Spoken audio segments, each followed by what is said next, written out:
Should you write your LinkedIn profile in the first person or third person? You'll find out in this video. And stick to the end because I'll give you a bonus power tip to really make your LinkedIn profile shine. It starts right now.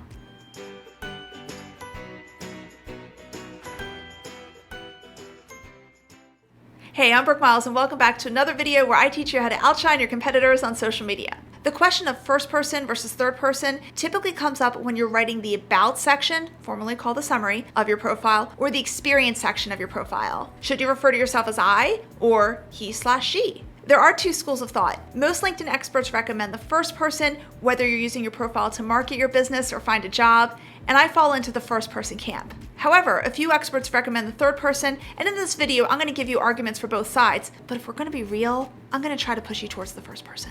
Benefits of first person. There are so many. First, when you refer to yourself as me, myself, and I, you're talking like a normal human being, and that makes you more relatable. Remember, you're always selling your personal brand. That means you need to sell you, the real you, who talks like you. Remember that LinkedIn is just one big networking venue. And when you're networking, you refer to yourself in the first person as me, myself, and I. Or when you're talking about your company, you usually say we, our company, which is first person plural, versus they, which is third person plural.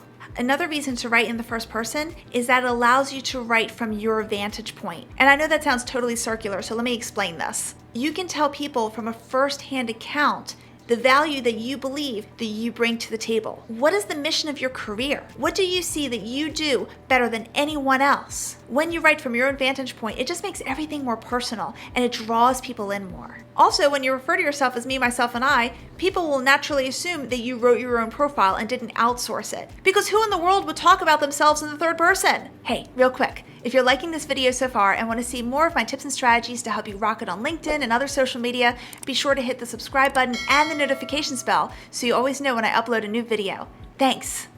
Benefits of third person. Okay, here we go. Now, some people say you should write your LinkedIn profile in the third person because your resume is in the third person, but that makes no sense. First, if you want to get really technical, your resume is not written in the third person. It's written in the implied first person. So there. But even if you insist that your resume is written in the third person, your profile is not your resume. If it were your resume, it would be in Microsoft Word or in a PDF, and it would be handed over to a prospective employer, and it would be called a resume. Your profile and resume are like apples and oranges. They're both fruits, but if you want to eat them, they require different techniques. Here I am, biting into an apple. But you can't use the same method for an orange.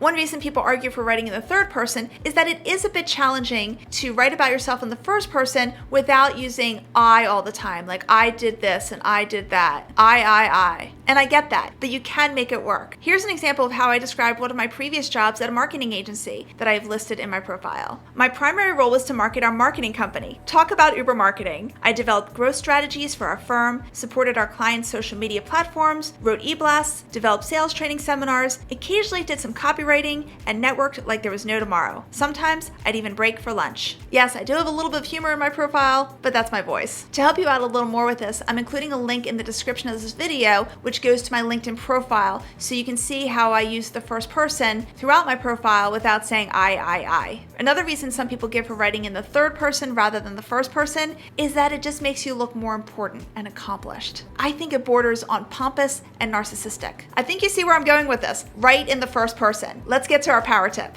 Sometimes the smallest details in your profile can make a world of difference. So let's talk about the details of your headline towards the top of your profile. You can dress up your headline even more by throwing in some symbols or even emojis. You'll see I have basic stars on mine. Here's another headline that uses some arrowy triangles, and here's another that uses emojis. This little detail will help you stand out from the crowd because most people are not doing this. And if you want to learn how to optimize specific sections of your LinkedIn profile, check out the LinkedIn profile playlist in the top right. And if you haven't yet subscribed, I would feel so honored if you would join our growing community of subscribers. And you can do that by clicking in the Delaware ShoutOut icon in the top left. Thanks, and see you in the next video.